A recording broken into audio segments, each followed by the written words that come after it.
Well, in terms of teaching children how to respect both their mother and father, I think the bigger problem often is respecting the mother, because the mother's around the children all the day. But I'll answer both.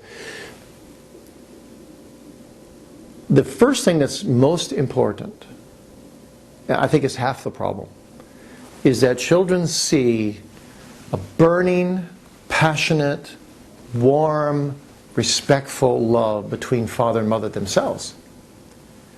If they see dad and mom hugging each other every day, telling each other every day how much they love each other, and being very respectful of each other, being very kind to each other, being just sweet and loving and helping each other out and getting each other coffee, and you know what it is. There's this attitude of respect that fills the home because mom and dad have that respect for each other.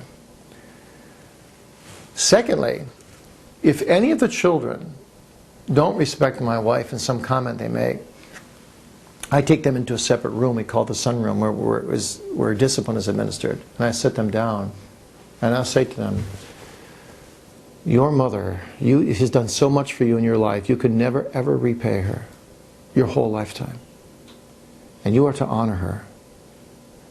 One of the greatest sins in the eyes of God is to disrespect your mother. I don't ever, ever, ever want to hear you speak that way again to your mother. Do you understand me? I love you. I love you. But don't ever speak to her that way again. And, you know, one child we had to do this a bit more often on, and we gave out some punishments. And after the punishment, we scoop him up in our arms and kiss him and tell him we love him, and it's resolved. But I think the main thing is to have a very close marriage. I think that does a lot for that whole attitude of respect. But also, each child needs to be handled differently. I think one of the problems is that sometimes we try to handle all our children exactly alike.